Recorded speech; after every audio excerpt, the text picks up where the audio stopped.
Richard, welcome to Rebel Book Club. I know you are you are on a reading tour right now, or a virtual reading tour. How's it going? How's it been since you birthed this into the world? It's been great. I mean, I never thought I'd write a book, but it's been a endless, fascinating voyage for me. I often say, like, when I first started in retail, I thought something consisted of like plonking it on a shelf and watching it sell, and of course, it's infinitely more complicated than that. And indeed, writing a book is a lot of hard work and blood, sweat, and tears. But it's fantastic to get there in the end. It's fantastic that you've got it out in the world. I from a curious person in business and caring about the planet, it's almost like the Venn diagram. It's the perfect hit, and it's easy and actionable. So I think you've nailed it. It's going to have a big impact. So really quick intro, and I know we haven't got long, but I'm so grateful you're with us tonight, Richard. So you are the MD of Iceland Foods, or have been for the last few years, and having come up the ladder of the business, a family business. It's a £4 billion a year revenue, 30,000 staff, hundreds of stores, as we know here in the UK. How have you managed to fit in writing a book whilst being a campaigner and activist, a surfer, a climber, and running a serious business? For once in my life, I had to actually plan and focus.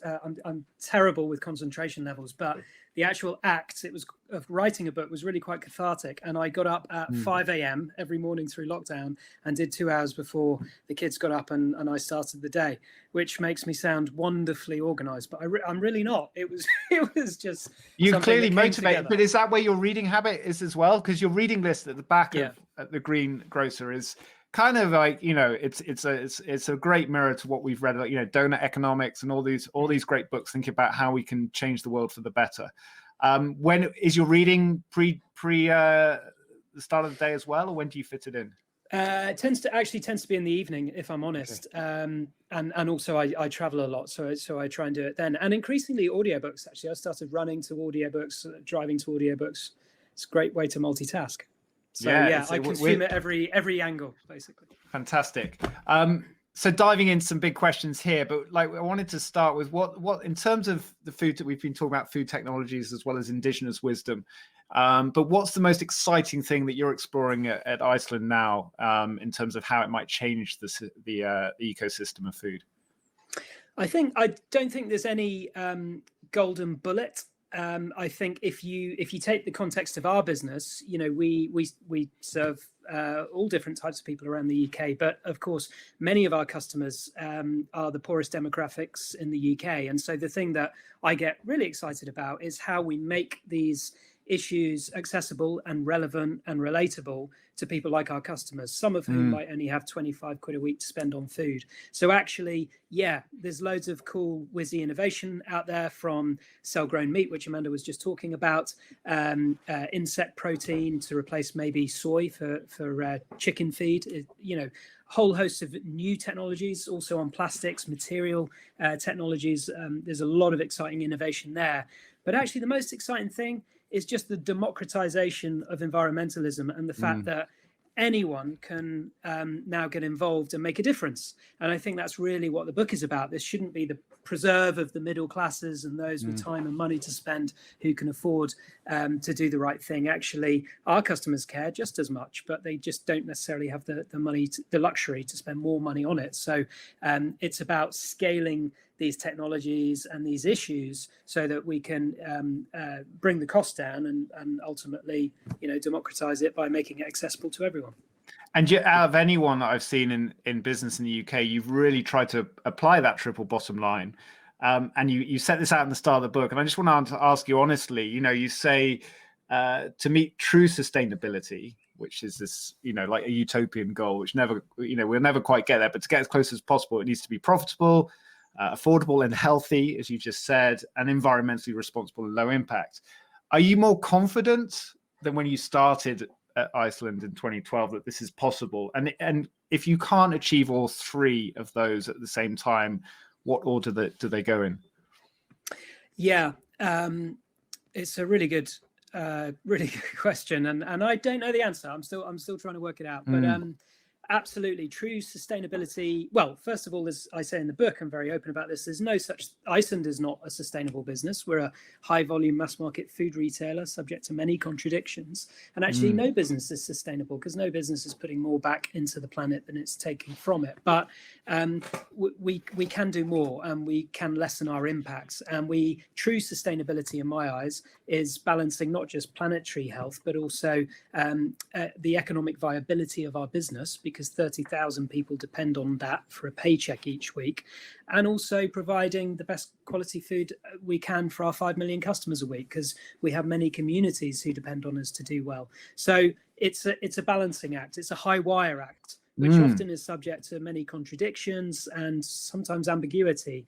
In terms of what comes first, the chicken or the egg, I don't know. If you would ask me, it would definitely be about saving the world. But if you ask my dad, who founded the business 51 years ago and is a rough, tough man from Yorkshire and started the business with nothing, he would say, stop saving the world and get in the shops. So for him, it's very much about profit first. And he's right, of course, because if you're not turning a profit, then you can't do purpose and do good along the way. Maybe that's why. I mean, I was fascinated about this relationship with your dad, because I think a lot of it, I mean, you're doing it at scale in a big business, but I think a lot of us feel this intergenerational tension, especially around environmental issues. And I admire your determination. How far has he come on the journey with you now? He's a very smart man. So surely he fully understands the threat to the future of the business, of all the stuff we've just been talking about with Amanda. Yeah, I like to think I've opened his eyes a bit in terms of future-proofing the business by making it relevant to the next generation. So Gen Z, who, he wouldn't necessarily understand, but those 18-year-olds turning up at our tills, doing shopping, but also applying for jobs, they absolutely want to associate themselves with a brand with a purpose. They might not have any money yet, but, they understand their power in the digital age. And I think we've made ourselves more relevant to it. I mean, Dad has always been something of an environmentalist. He was the first retailer in the world to ban GM, genetically modified ingredients from our foods in the early 2000s. He actually came up with the phrase Frankenstein foods. He's been a long-term Greenpeace member. So he is aware of these issues. But I think the thing that's changed is the role as a business, as a corporate activist, which potentially he didn't quite appreciate the power of. Totally. BSG, do you want to jump in?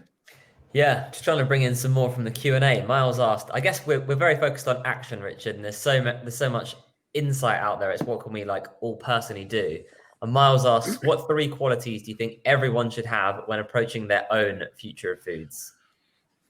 Wow, I'm rubbish at these. Give me 3 things or whatever. It's because you've got at the end of each chapter you've got 20. That's true. I'm suddenly like a rabbit in a long-term greed was one of my favorites, by the way. Yeah, be long-term greedy, exactly. Yeah. No, that's absolutely true. I think what I say for businesses of any shape and size, from a kitchen startup to the multinational, is basically 3 things, which is riffing off my all-time business hero, Yvon Chouinard, the founder of Patagonia. Great book, Let My People Go Surfing. And he says, understand your impact, because many businesses don't, and they don't measure it, and they don't fully understand, especially scope 3 carbon, those emissions way up their supply chains. And then seek to minimize it wherever possible, and maybe focus on the Pareto principle, the 80-20 rule, the small amount with the biggest impact. And then finally, advocate, share what you learn with others. It is so important with investors and employees and customers, even competitors, because some issues require collaboration beyond day-to-day competitive frameworks. And I think that, as a principle to stand by, that is so important. Totally. One of the brands we've actually collaborated with in the past, Allbirds, shared their carbon calculator this week with a load of other fashion brands, which was a very positive step. Another one, it's someone anonymous asking it, but actually you mentioned Gen Z, but kind of going even further down, what do you feel are the best ways to get kids to engage with better diets, food, and how are we going to get them to build healthy and sustainable habits around food? Yeah, it's one of the big issues. I talk about this in the book in chapter 5 about the disconnect that many communities, but especially kids, have from nature. I can't actually remember the stats now, but they are indeed shocking. I mean, something like 1 in 3 kids can't recognize a bumblebee, and they haven't been to a green space in the last year. There are millions of children that don't have regular access to nature in the UK. So that inequality of access to nature is perhaps the biggest concern for our society, and it needs to be an urgent political priority, because if we don't have those future nature guardians who have experienced it and grown up with it, where are the future activists going to come from? And therefore I think that's potentially one of the biggest things we can do. Certainly, we're very lucky we live in the country and we can go to places, and my kids love nothing more than kind of experiencing the bugs and bees on their doorstep, and we just try and talk about it and let them experience it at their own pace in their own way. And I think we were especially keen to kind of bring that to the communities that we serve. So we set up something called Backyard Nature, which came from one of our frontline store colleagues, which is about getting our customers' kids more engaged in nature. Doesn't matter if they live on the 20th story of a block of flats, or in inner city communities. Anyone can be a backyard nature guardian by protecting their patch. And we came up with a load of kind of creative ways to specifically target lower demographic kids, which was a great success. It's led to 1 million hours of nature engagement from children.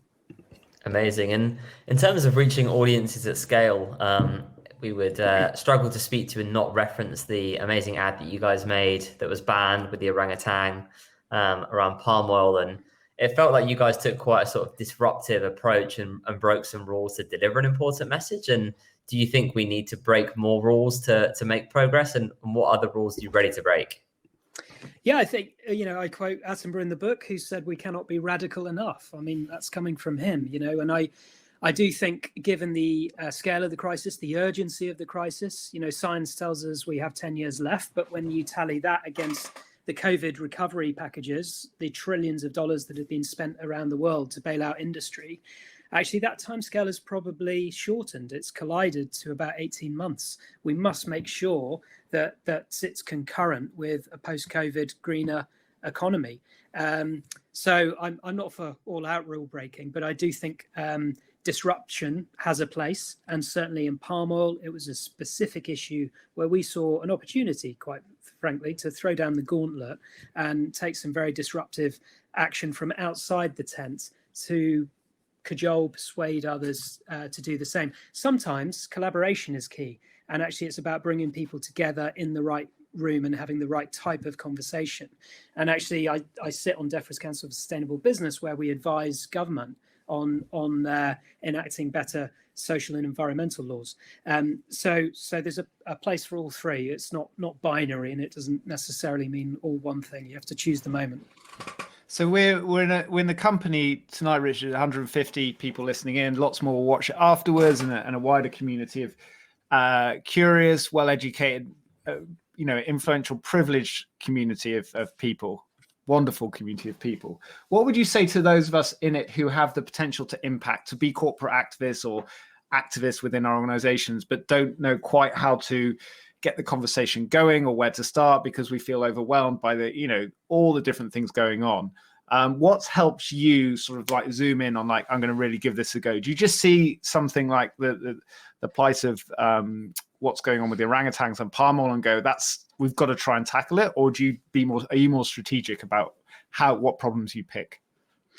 Some problems we cannot solve yet. And I try and be as open, well, I'm completely open about some of the issues I'm not happy about in our supply chain, like industrial fishing. You referenced Seaspiracy earlier, but it is an appreciation of doing what you can, where you can, and taking accountability and standing up and recognizing that. So as Voltaire said, paraphrase, and don't let the perfect be the enemy of the good. And I think it's about recognizing you need to do what you can, where you can, and not wait for absolutely everything to be perfect. One of the problems of social media is that it's very easy to shoot people down. It's a very binary, polarized debate. And I think too many business leaders, but too many businesses generally, and people working within business are potentially worried, scared about putting their heads above the parapet for fear of failure. And actually, I'm now trying to celebrate failure as much as the wins as well. For every 10 trials we have on plastics, we have about 9 abject failures. So it's really important to talk about the journey and talk about the things that don't go quite to plan, to encourage others to do the same.